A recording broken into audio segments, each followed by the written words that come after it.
Hey everyone. Sorry about missing town hall yesterday.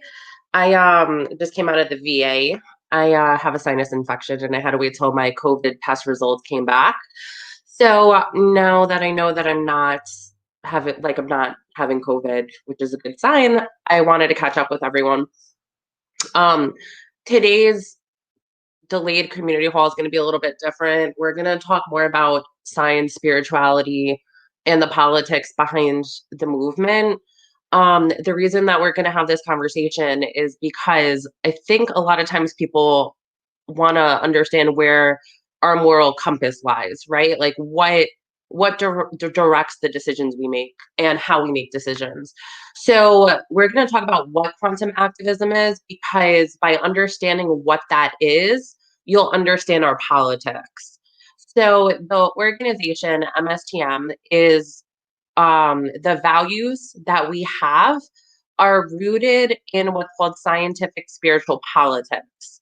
And that's due to the fact that I am a practitioner or a practicing quantum activist. The word quantum relates quantum, four, right, to the fourth dimension. So I'll explain a little bit more about that as I go through the presentation with you, for you to better understand how our politics works, where the moral compass lies, and where the future of our organization's going.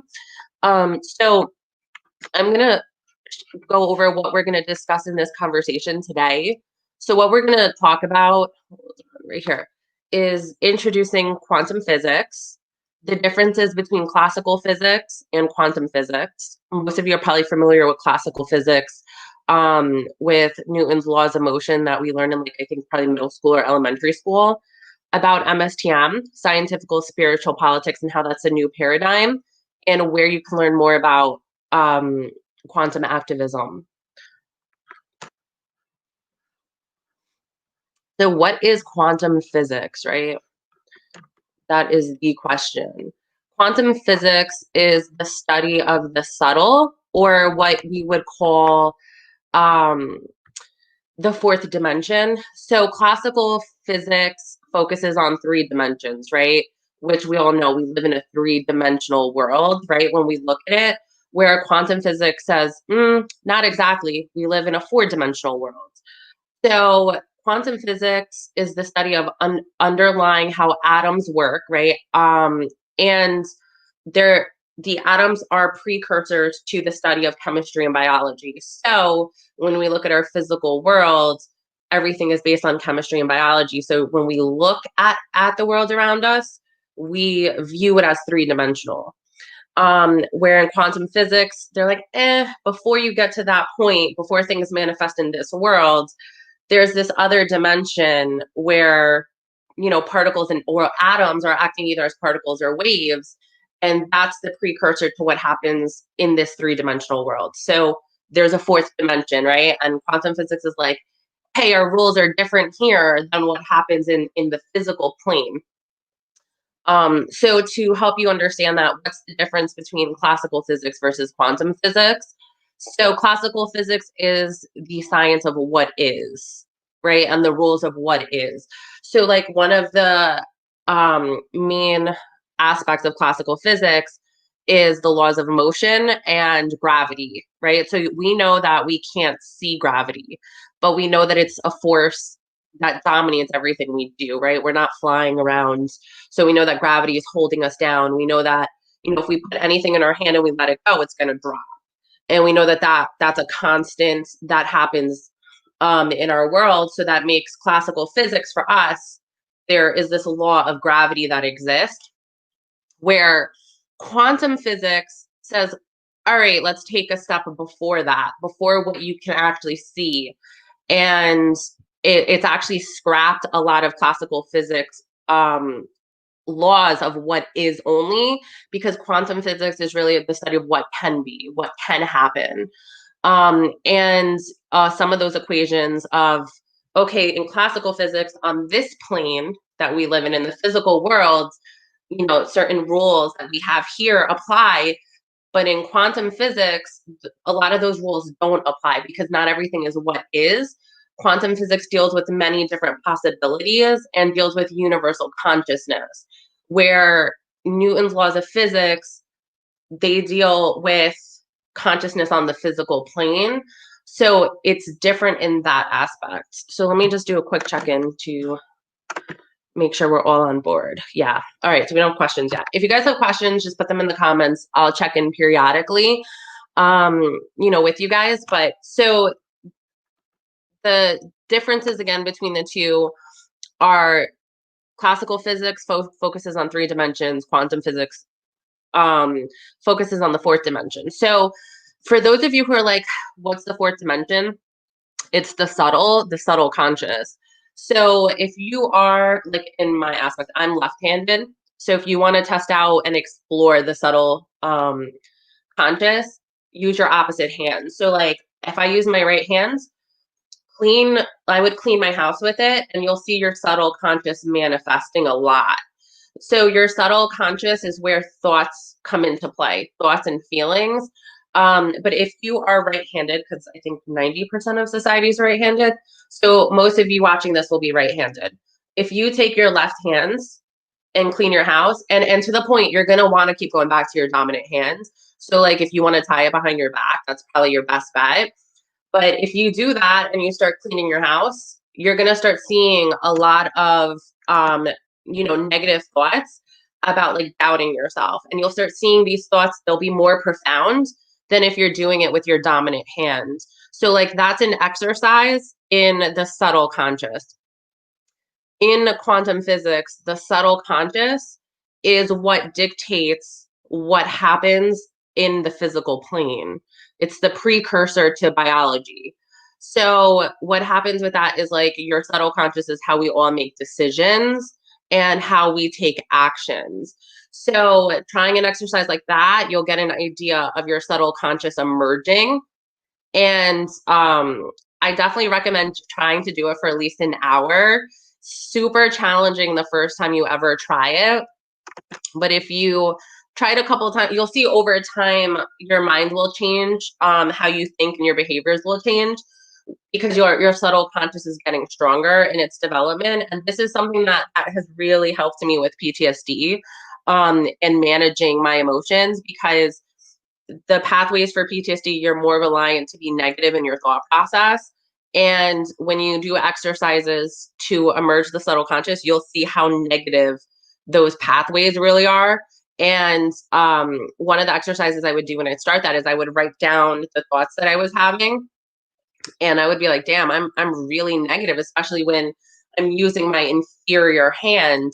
And that was when I then went to a next step with it of once I saw the way my mind was working, I would keep doing these activities of cleaning with my inferior hand, and I would change my thoughts. And every time I would do that, I would want to go back to my dominant hand.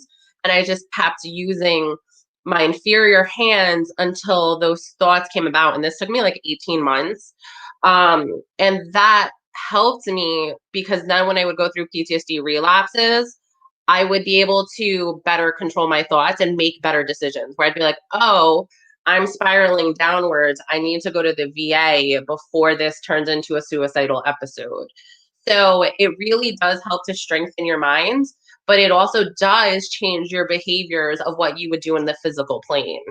So that's a really good example of an exercise that's related to your subtle conscious, that's directly related to quantum physics, that can change your behavior on the physical plane and, ultimately save your life.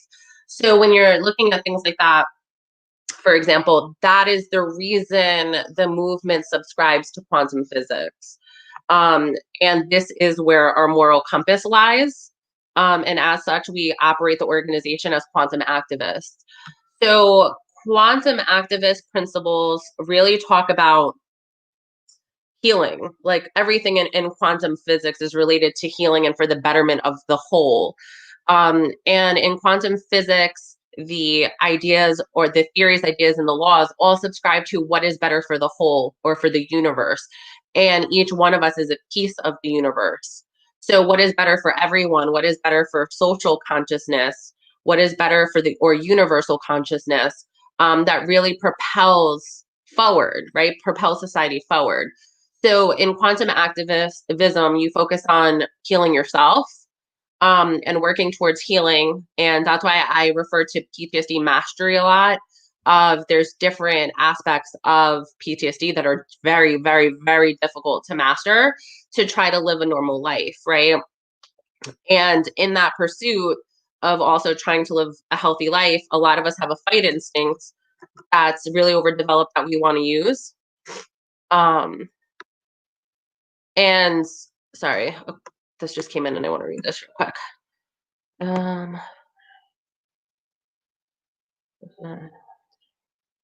Yeah, well, okay, so one of the comments that just came in is talking about, going into the military, dealing with sexual violence, which is, that's what happens, right? So where we are today is definitely a reflection of everyone going through sexual violence in the military. In terms of our belief system and how these connect, is yes, the organization is full of people with disabilities that have to get managed. Um, and that's the nature of where we're at, right? And the way of what we're talking about today and how this relates is because the way the movement operates is we focus on, yes, we might have a disability, but we focus on still participating in activism, still participating in our communities, and still managing and taking care of ourselves. So, and that's a reason why we subscribe to quantum physics, because in quantum physics, when we're working on healing ourselves, we can also heal our environment because we participate in it and there's a connection to everything, right? So in quantum physics, everything's connected, everyone is connected. And I think most religions subscribe to that also, where, many religions talk about us being connected to each other and being connected to God. And quantum physics is the science that subscribes to God's existence. So where people or religions will talk about like God or have a different name for God, in quantum physics, that's considered universal consciousness. In that fourth dimension where anything is possible, religion would say that God is all powerful, right? And God can make anything happen. Where in quantum physics, that would be universal consciousness, and universal consciousness would say this is the field of all possibilities where anything can manifest. So quantum physics supports these religious ideas that God exists and that God is all powerful, just within scientific terms versus religious terms. So the thing about that is when people come out of the military, especially young women who come out the military that are generally ages 17 to about 21, if they have gone through sexual violence, their risk of suicide is the highest. I have experienced this myself. And the point at which I attempted suicide, I had a spiritual intervention, which was insane because I grew up in Christianity and that was just something I've never subscribed to, where a lot of there's certain ideals in Christianity that aligned with me, but there were other ideals that just didn't align with me. And one of the main things that I did not like about Christianity and growing up in it was that it was so black and white. Like, if you're gay, then you're going to hell. And like things like that just didn't align well with me because I'm like, well, if God is all powerful and God created everyone, didn't God create gay people too? And like, why is this wrong?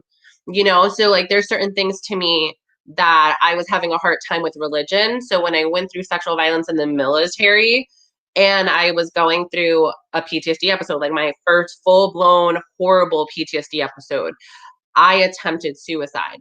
And when I went to attempt suicide, at that point in my life, I was not religious. Like, I did not believe, in Christianity because nothing at that point was making sense to me. And what ended up happening was I not only had the PTSD episode, but I had no reason to come out of it because I didn't feel like, there was purpose. I didn't feel like there was a reason to live. I didn't feel like the world was a nice place. And I thought religion was just straight BS. So when I got to that point, I was like, this life is not worth living. Like, this sucks. I'm in pain. I'm suffering. I don't feel like I deserve this. Like, I feel like I've been giving my best, but I'm getting the worst out of life. I don't want to live this life. So when I had gone down that path, I was like, whatever, God doesn't exist, because if God did exist, I wouldn't be here. And when I went to go attempt suicide, there was this point that I had a choice between life and death. And it was like I was literally about to die. And my soul, like a flame, like I felt like a flame emerge. And when that flame emerged, like right before I was about to be like, yo, I'm quitting, like I'm out of this game. I don't want to live life anymore. There was this moment where this fire like just struck up in me. And it was just like, keep going. Like you're chosen to keep going. And I was 18 at that time. Yeah, I was 18. I was homeless. I was on drugs. It was the worst part of my life, the worst and the hardest. And that was right after going through retaliatory discharge, after going through jail, like a lot of shit in my life. And I like get this vibration in my chakras, right? And I didn't even know what my chakras were at that point. And all of a sudden, like I feel them like turning on and igniting, and like this flame and this heat, like just targeting each one. And I don't know what happened, but I was like, no, I want to live. Like I'm gonna live and I'm gonna fight. And I was like, this is not gonna happen to other people. And what I think is crazy about that moment is I'm 30 years old now. And that happened to me at 18.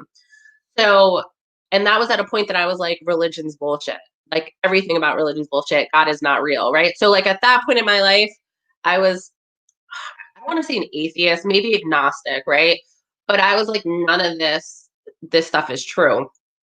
So then when that happens, I was like, oh, okay, for the interaction that I just had and the way that that happened, there has to be something. Like there has to be a God, and there might not be, like Christianity might not be the answer, but there's something out there, right? There's a higher power, because I did not have the will to keep fighting and I didn't want to. And I was at a point that physically I should have died because I overdosed, like an intentional overdose. So like my physical body was dying. Like what was happening into my body, it was puking up blood at that point. And I should be dead. Like there's no reason I should be alive today. When that moment happened, like I knew that I had the end of the road, mentally, emotionally, and physically. My body was done. So when I survived that, I was like, that shit's a miracle. So there has to be a higher power that has a higher purpose for me. And when I look at today, like where I am and what I'm doing, here I am at 30. I left a job, a lucrative career in corporate finance to run the military sexual trauma movement. When I was 18 years old, that situation happened, and now look at where I am.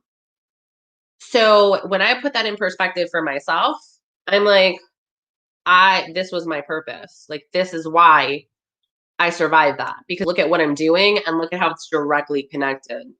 So in quantum physics, there's something called quantum superpositioning, and it means that the way particles collapse is for a certain purpose, and so that we can all find out what our highest purpose is, and that's why we ultimately strive for. So I don't know if you guys know what Maslow's hierarchy of needs are, but Maslow's hierarchy of needs focuses on the top of the chart, focuses on self-actualization. Let's see if I ever put that in here. Yeah. So Maslow's hierarchy of needs focuses on self-actualization being the highest human need. However, most people don't get to the point of self-actualization. So self-actualization means you're pursuing purpose, right? Above anything else. So your spirit is here on earth to execute a mission. And when you're living out your purpose, you're living out your mission. So getting back to where I was at one point in my life to where I am now, I was at a point of I was at a point of the beginning of my path, right? Like me going through that trauma, it was for a reason. And that's not only pertaining to me, that's our entire community, right? Like that suffering that we've endured, that pain that we've endured, is for a higher purpose. And as the community grows, I think more people are starting to realize that there is a purpose behind their pain.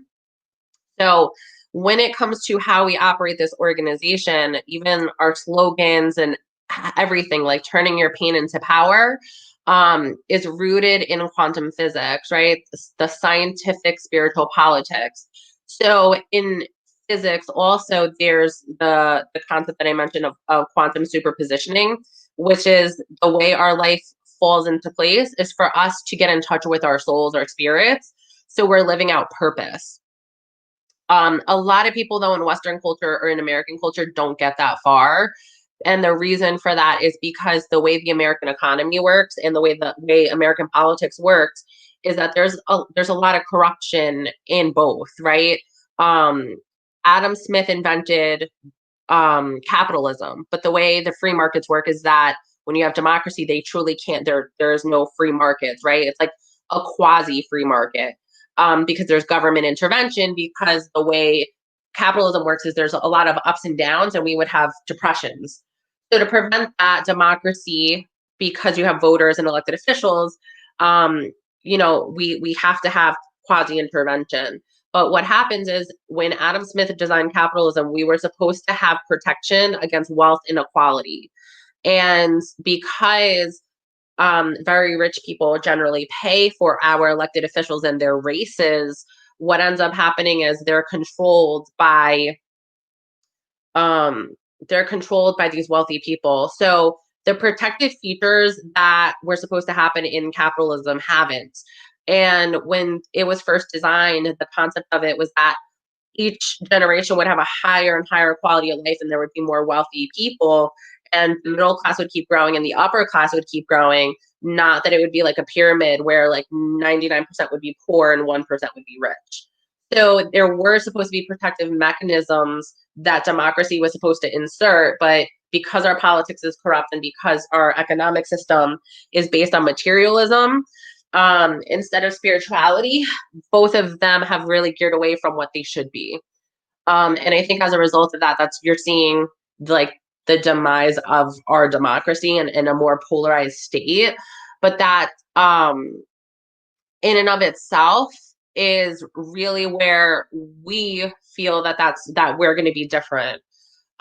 So what we do with our practices and how we operate the organization is that if we're passing legislation, it needs to be for the good of the whole, right? And the good of the whole means not only veterans who've gone through MST, even though we're the military sexual trauma movement, but we'll factor in other minority groups that are suffering, the LGBTQIA community, right? Black and Latinx veterans and their storylines too.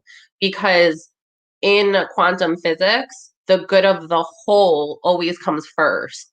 So that's why when we did the Restoration of Honor Act, there's other classes of veterans that receive protection as well.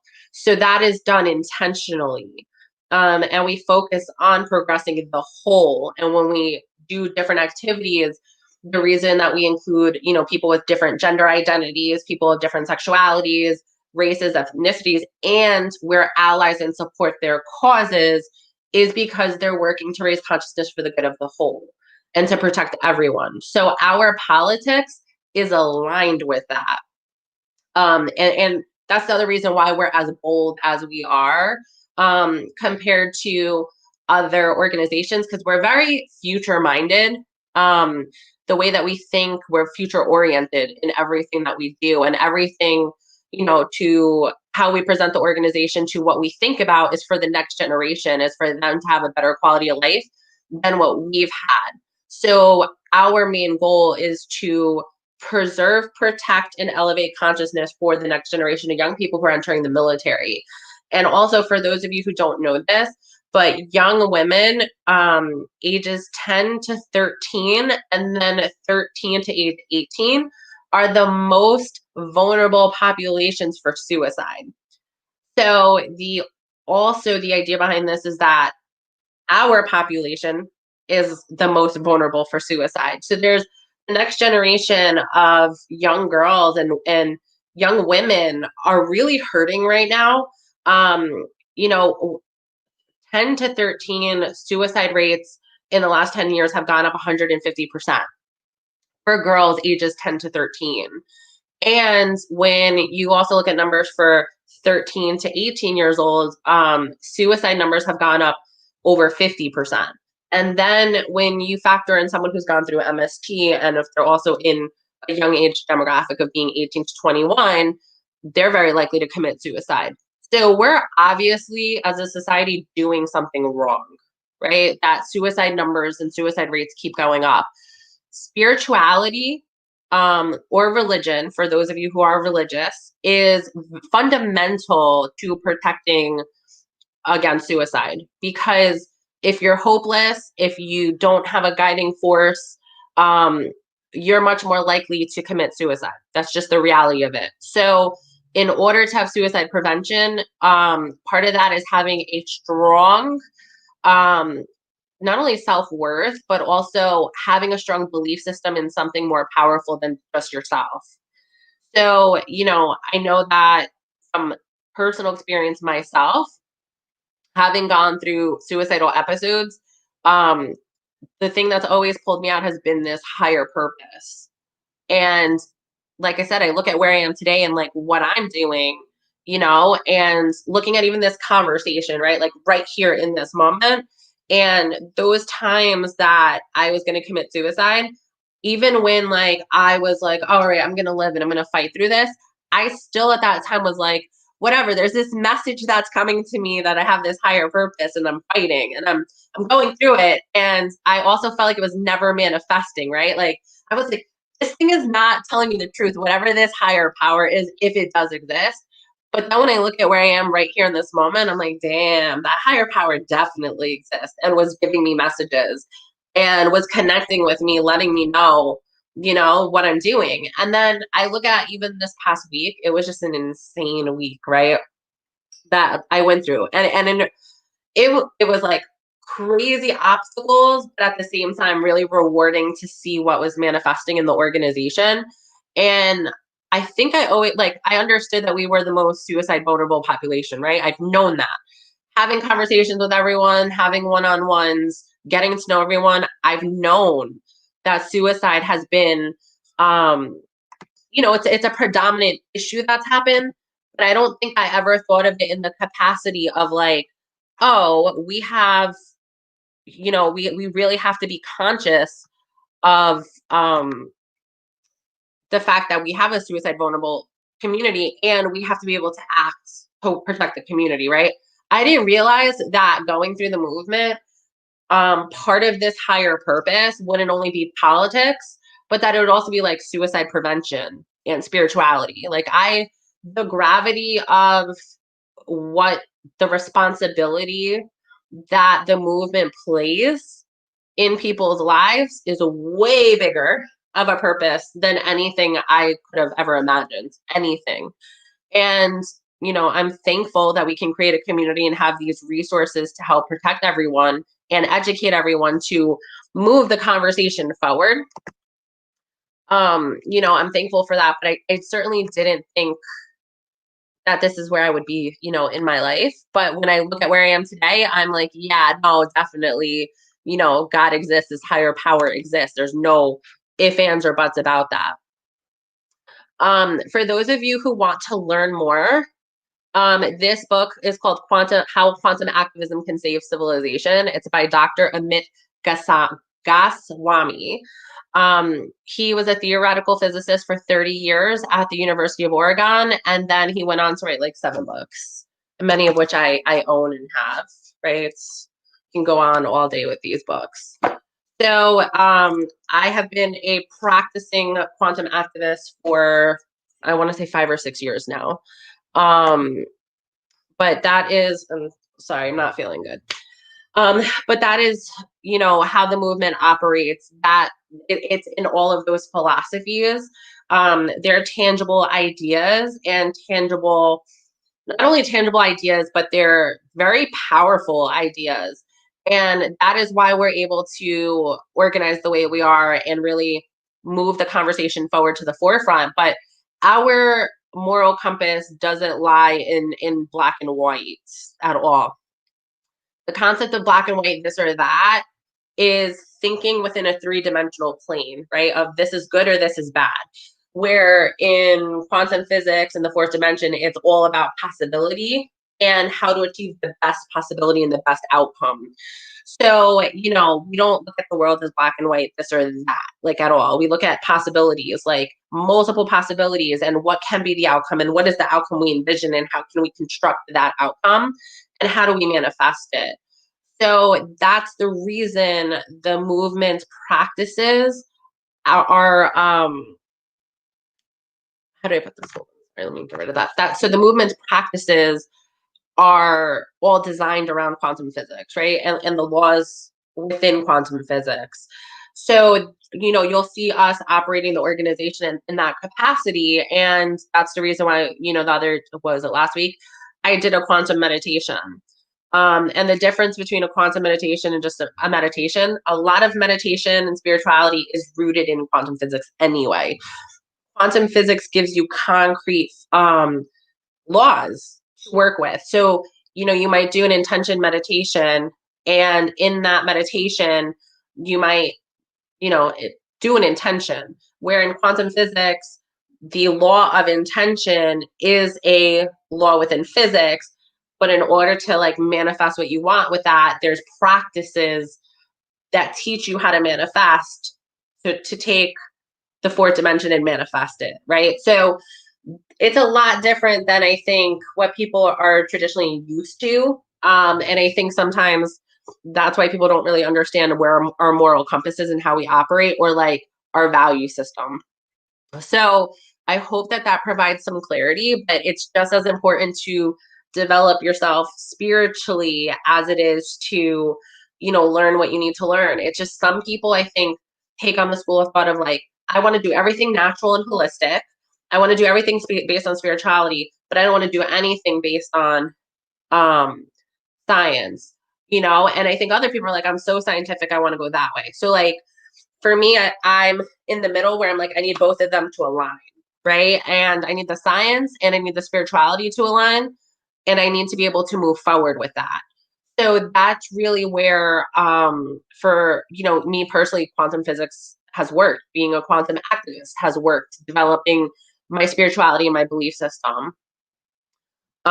Yeah, so that's just giving you a little bit of a background to understand like the movement's ethics, because our ethics are very strong. It's just they're not traditional, like, the traditional idea of like a woman being someone's property. Like, no, we're not going to think like that, right? Like, those are some like traditional religious ideals that people will take on. Where like in quantum physics, it's about empowerment, and empowerment for the whole. And it's about the good for the whole, and developing spirituality that everyone is thriving. So it's not black and white at all.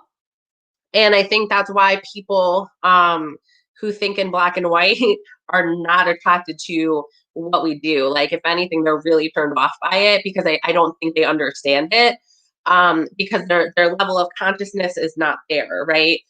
People who think in black and white think on the physical plane. And that's all they could think of. It's this or it's that. It is what is. Where again, quantum physics is about possibility and really maximizing those possibilities, and training your mind to see different possibilities, and understanding that each possibility does serve a purpose, and each possibility can be negative, positive, or neutral, and that there's a variety of options. Where people who don't have that mindset or don't understand that and can't think on that level, they're not going to like what we do, because we'll challenge a lot of ideals that we have today, in a way that other people are scared to do. And it's because it aligns well with what the outcome that we desire. I'm going to read some of this because there's some comments coming in. I mean, these are just really long. So I'm like, if I publish them, like, it's going to cover the whole page. And let me see. It took 7 years of hard work, but I've healed myself at the age of 60. I consider myself a healer. I'm deeply spiritual, though I'm not religious. God for me. Oops. Let's see if I can put it on there. See, yeah, okay, so we won't get the whole thing. I'm not religious. God for me is an amalgam of all of our ancestors and nature and life. You have not heard previously of quantum activism. I'm active in BLM and the Moms United for Black Lives, and I am living a mission, and I'm resonating with your statements. Let me keep reading this. Sorry, this is just really long. Oh, actually, I don't even think I could see the rest of it. So quantum activism is the science behind spirituality. It does affirm a lot of religious ideals, and it also challenges some religious ideals. So it's really interesting, but it's something for me that, like, my conviction 1000% lies towards quantum activism. Like, I am a daily practitioner of quantum activism. Every decision I make is rooted in that. And the thing too is, like, it's a deeply spiritual practice for me, and it definitely has helped me manage my PTSD way better than any other practices have. And also it's really helped with my healing journey and opened my mind to other religions and ideas too, because in quantum activism they affirm so many other religious practices in a variety of religion. Like, there's things about Christianity that it does affirm. There's aspects of Taoism it affirms. There's aspects of Buddhism that it affirms. So it's like there's these different religious ideals that people have, but it doesn't follow, quantum activism doesn't follow any one religion. A lot of times when with quantum activism, people can be like religious and be a quantum activist. Um, but it just requires that you don't really think in the literal aspect. It's about, so there's the fourth dimension is called the supramental, which means if you're activating the part of your brain that's most connected to God or consciousness, and you're not relating in the physical plane. So, like, how do I put this? You're not here and on earth and you're like, well, this is how this has to work, and God, this is what needs to happen. Like, or God, I'm asking you for this and I hope this happens. In um quantum activism, it's about learning how to meditate to access the supramental and how to behave out of the supramental. So, and which is also extremely hard to do when you have PTSD. However, when you go through a relapse, it helps you, like, really think under pressure on how to make really good decisions. So it's like it could save your life a lot. So it's like it's really good because it's like think about, you're developing and you're challenging your mind every day, right? Because your brain naturally with PTSD is um negative. It's wired to be negative. So in quantum activism, you're challenging your brain with higher consciousness of, like, changing your thought patterns. And when you're developing this sense of higher consciousness and connectedness to, God or the universe, the more connected you become, the more you want to fight and move forward. And the more you want to be an activist and be involved and help your community. No matter what the ups and downs look like, that's where your conviction lies, no matter what. Um, so it's interesting, but it's, like I said, it's the science behind spirituality. It is the science behind religion, and I think as more people become familiar with the practices between with quantum activism, I think more people would just generally turn to that because it logically makes so much sense. But it is definitely it's a life worth living, and it makes PTSD management way better. And that's also when you have an entire organization of people that have PTSD and that are suicide prone.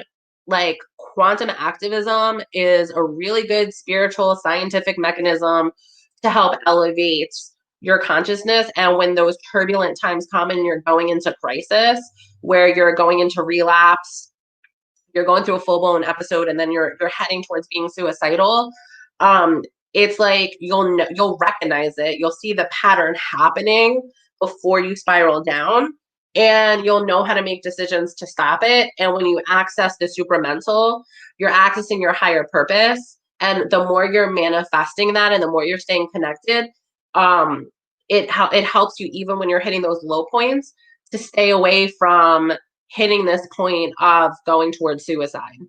And I think that became the most prevalent for me when I miscarried, because I was having suicidal thoughts. And so like when I miscarried, I at that point I had like a full-blown PTSD episode plus postpartum. And like there's nothing you could do about that. Like your hormones just start dropping. So what ended up happening was I started like having suicidal thoughts right after the miscarriage, and I was like, whoa. And I was having intense flashbacks. But like I recognized all of it, and I realized that I was like, this is not healthy, this is not good. I was like really getting in touch with myself. And this was before the movement started. And when I was going through that, I was at this really low point, and I would just meditate and I would go through, accessing the supramental. And what was crazy to me was at that point in my life, I was like, I'm sick of relapsing. I'm sick of going through this. Why am I having suicidal ideation? Why do I keep having these fucking horrific flashbacks? Like I was frustrated. And I was like, this is not happening to anyone else.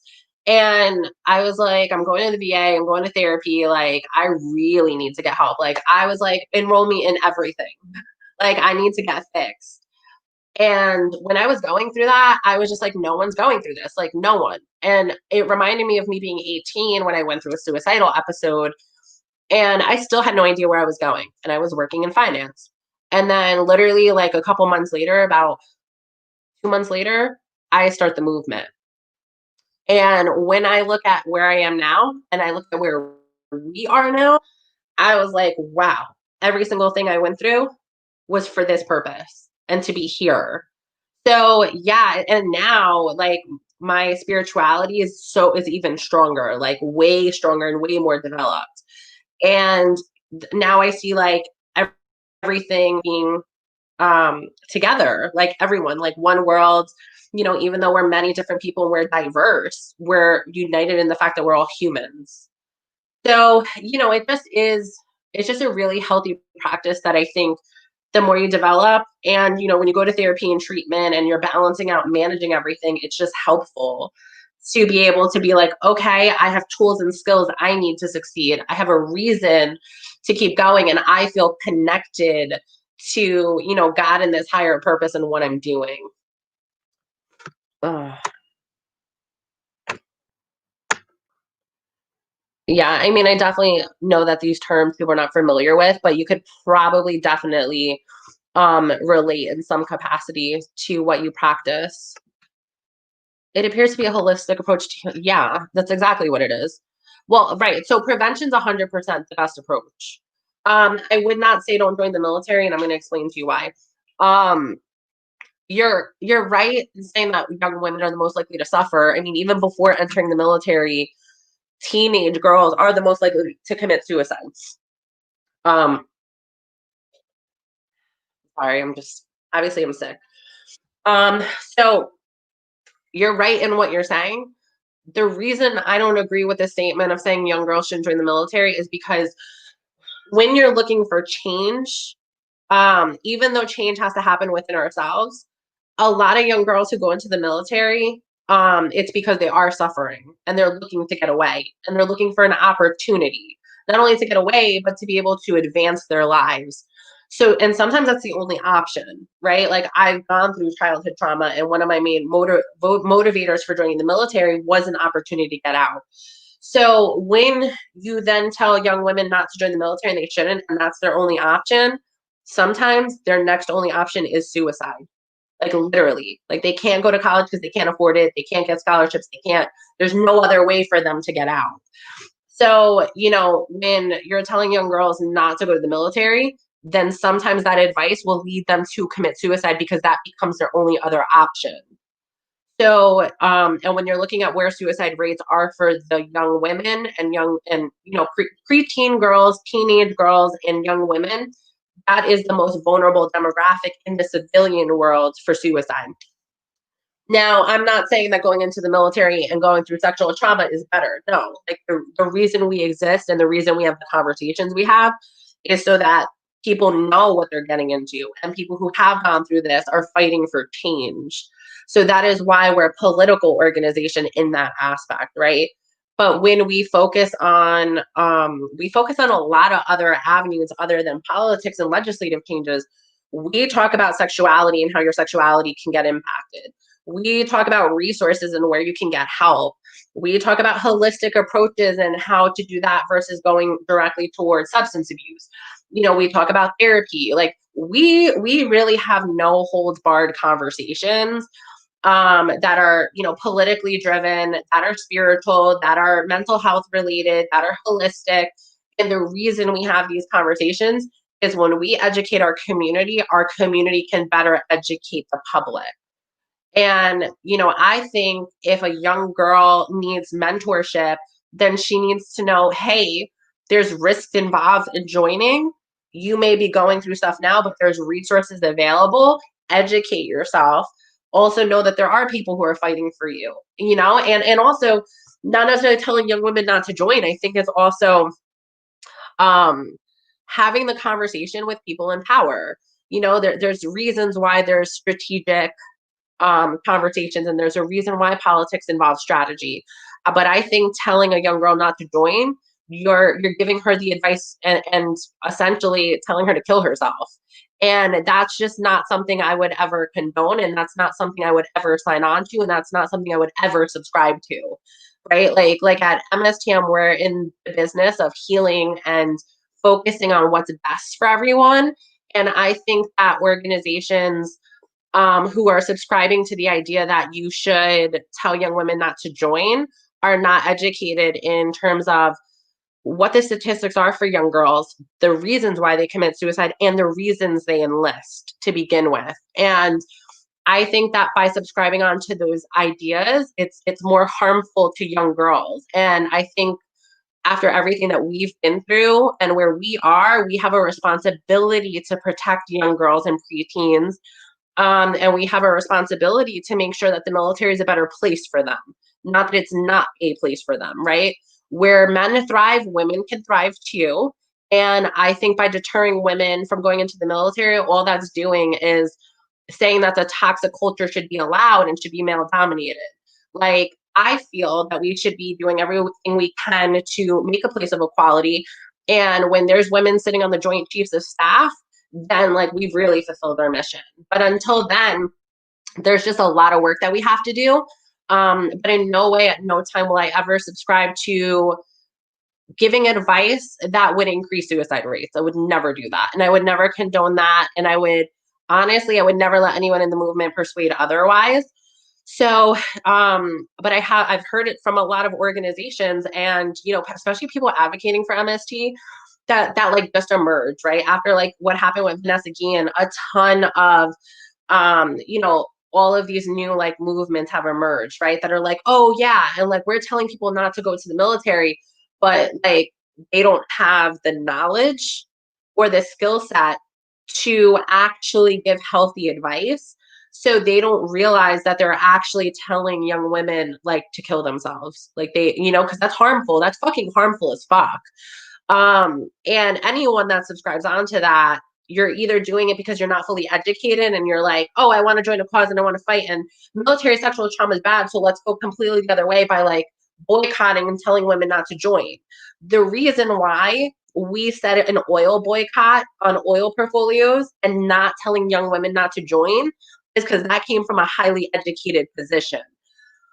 70% of Congress has money in oil portfolios. Oil portfolios are the reason we're fighting in the Middle East. The reason 9/11 happened had to do with oil portfolios. The reason we lost 3,000 people had to do with oil profits. And that's another issue with how our economy works, that it's based on profits as first before people. And as a result, people consistently die with the way that our economy works. So the reason why MSTM subscribed to and supporting a boycott on oil portfolios is that when we pull out of oil portfolios and we invest in clean energy, what the demand for the oil goes down. And as that happens globally, there's no longer a reason to pursue oil profits as a primary objective and to protect oil profits using vulnerable people. The reason we also said to do the boycott is that at the same time, these people in power with money who are not only voting based on oil companies, but now these oil companies have to subscribe on to reform within the military. So now at the same time that you're moving away from materialist ideas with the economy and the military, you're also solving a problem for the next generation. So it's a holistic approach that takes politics, the military, and finance and reforms all of them at the same time, in a way that protects everybody across the board. So when you go back to quantum activism, that aligns with what we're doing. But like I said, I can understand your position, but that's not a place that I would ever put MSTM, its people, or the next generation of women. Just not something I'd subscribe to. Well, right. We have to. There's no way we're not going to have a military. We're the wealthiest country in the world. And if we didn't have a military, we would definitely get taken over. Like, that's just being frank about it in simplistic terms. So we also do have to have a military just for logical terms, right? Like, and the way we treat other countries and other people, if we didn't have a military, I'm sure we'd get retaliated against. Um, Misogyny is an epidemic in the military. The entire system is right. It has to do with corruption that exists. So everything, the military operates in response to what happens in economics, right? Like, their interest is to preserve capitalism, but the problem is capitalism is corrupt. And because capitalism is corrupt, our politics is corrupt. And when both of those are corrupt, the military becomes corrupt. So being misogynistic it is a problem, but it's one piece to the problem. The bigger problems is in economics that's based on materialism versus spirituality. And you have a politics that's based on profits and money and democracy in terms of instead of spirituality. But when this country was founded, it was founded on the premise of spirituality. And when democracy was first formed, it was developed on the premise of spirituality. That's why, like, our stuff says in God we trust, right?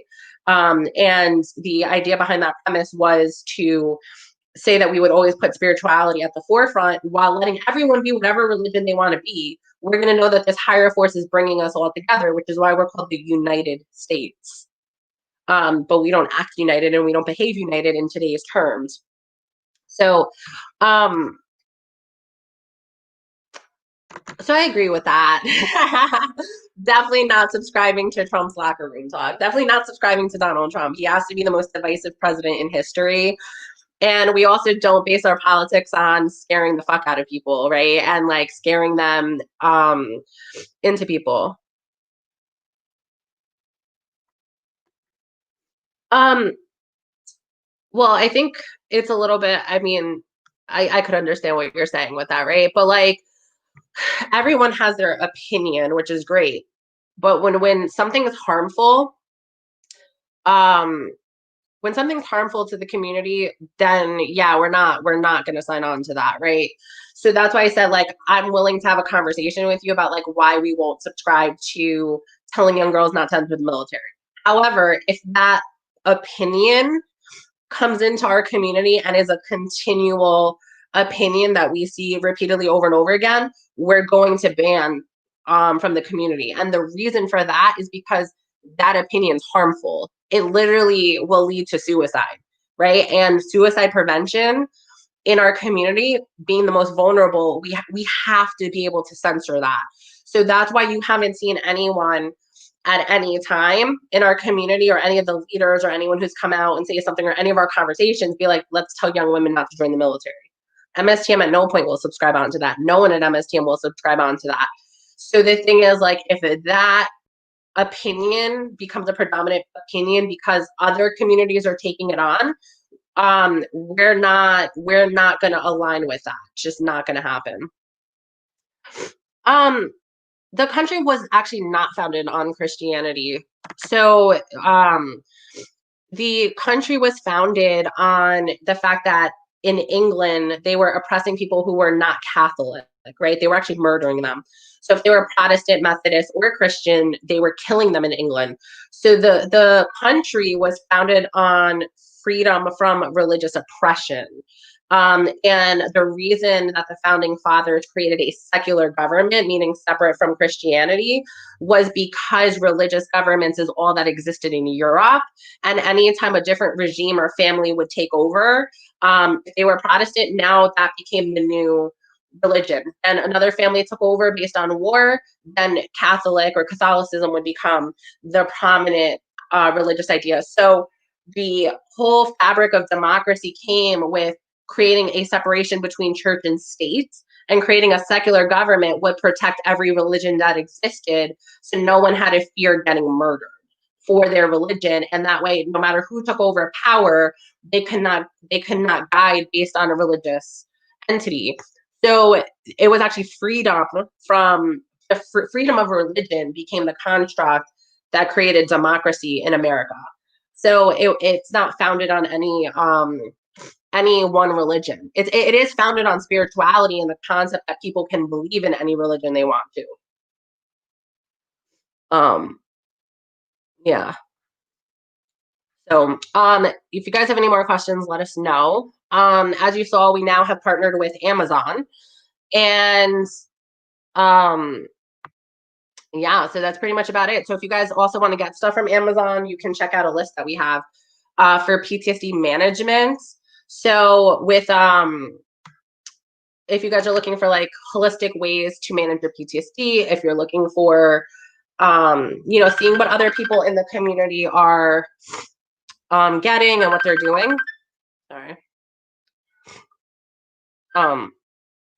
So if you're looking to see what other people are buying in the community, what we did was we put together a list that has different holistic measures, different products that people will buy to manage their PTSD in like natural holistic ways, recommended books from people in the community. So if you want to see how other people are managing their PTSD and you want to be able to buy those products, you can now do that through our Amazon page. I think I had it posted earlier, but if you check the post earlier that we posted upstate, or if you check our website under brand partnerships, you can click there to go directly to our store, and you can see some of the products that people in our community are buying to manage their PTSD. For now, I'm going to jump off because I'm not feeling good, but I wanted to connect with everyone this week, especially because of everything that happened this week. Also, we're going to be issuing a well-being survey. The well-being survey is going to just get a better understanding of where everyone's at. We created a well-being index to measure the health of the community. So we're going to encourage everyone to take that so we can see where they're at and see how we can better serve the community and make sure that everyone's just healthy. So you guys have a great weekend and take care.